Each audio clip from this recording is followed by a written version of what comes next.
Welcome to another episode. Today we're going to take a look at Facebook. Facebook is down quite a bit. We're going to check it out. I'll give you some thoughts. Keep in mind it's not a recommendation, just my own personal opinion. And if you want to grab my opinion, you can also do so at our Discord group that you can sign up to in the description below, or also on our website. You can check out tradersfly.com, where we also talk about more on option trading.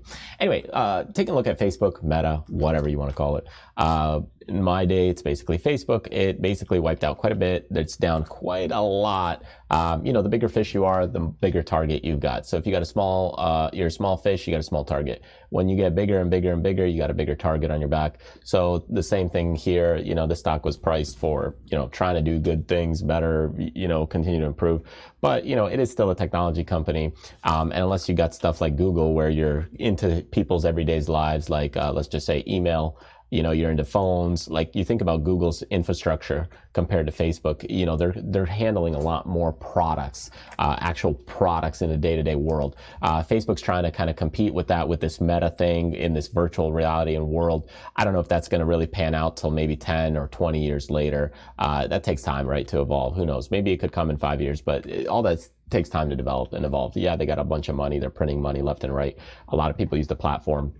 They could probably monetize it in their own ways, but when you really look at it, at the end of the day, it's just still a virtual company, right? There's not a lot of physical things, with the exception of like some virtual reality goggles, headsets, and that kind of thing. But it's minimal relative to like Google and other companies in general, like Caterpillar, like making big trucks, right? So it's a whole different ball game.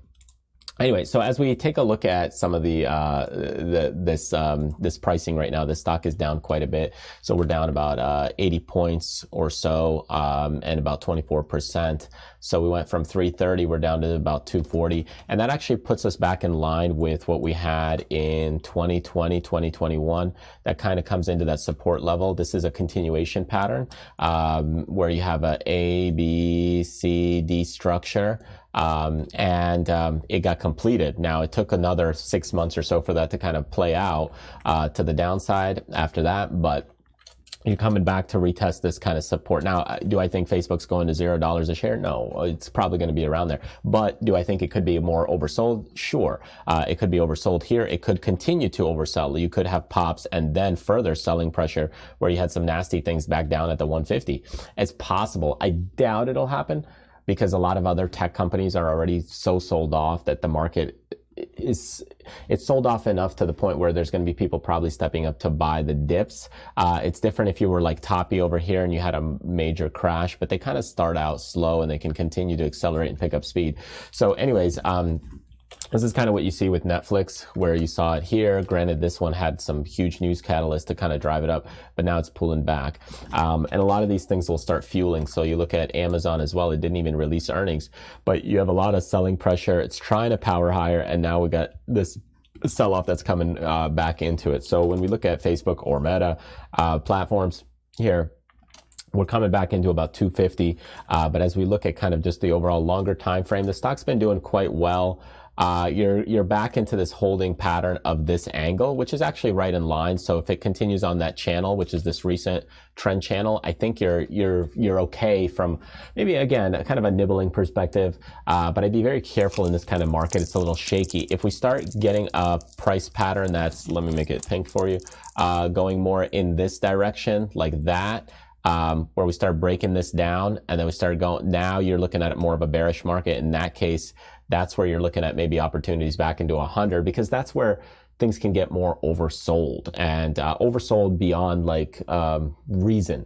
So it's similar to people overbuying, like things are way overpriced, right? Buying, let's say, $20 basket of blueberries. It might be like overpriced, but there might be some people that buy it. And the same thing here is that they could get, just like they were overbought, you could get to the point where it's oversold maybe at 100. It might be almost too cheap, but it still can get there. So be careful that if you start seeing this kind of downward move, that you could get into an oversold territory. And this is kind of a nice support level. And that puts us at about 130 on the price.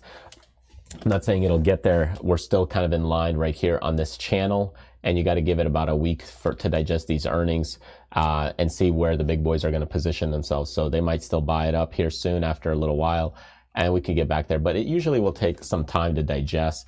So I'd say a move like this, it takes 3 to 6 months. So when you start seeing like nasty moves right here, just take a look. You got a nasty move down. How long did it take between this, to get there? It took about 3 months, right? 2-3 months. So it'll take a couple months for sure for that to go through. So it's like every day you're seeing it and it's red, red, red, red, red. So if you're a long-term investor, if you're going to buy the stock and hold it and you're in it right now and you see this down, then in that case, you're saying, well, stick with it, right? You don't want to hop out of this one, go to another one, and then you get the same thing that happens. You get two problems that just then will happen. Instead, you're better off sticking with the one that you had, that eventually maybe you'll keep trending down, but then you're looking for that rollover. As a long-term investor, you're looking at a 5-year, 10-year kind of thing. As a short-term investor, you probably shouldn't be trading this one right now, right? Because we had earnings. So when you have earnings, you don't trade the earnings, you kind of get out of the stock. And if you're kind of in the mid range, you could start looking to kind of start nibbling a little bit for a possible swing to fill the gap. So that's kind of what you're looking for, a couple of these trading thoughts and ideas in this stock. But really a key support level is here, and we could get back above that in a few days. But that's where you'll see, like, if we keep selling off in the next few days, then obviously this support now is not valid. But if you even just go break it down a little bit and then you roll back over, then it's still fine because you still have confluence. It's not going to be perfect, but you do have selling pressure there, volume, that picked up speed, and this is kind of a shorter term A to B, B to C, C to D pattern that kind of created to the downside. So anyway, those are my thoughts, tidbits, and some insights for you on the stock.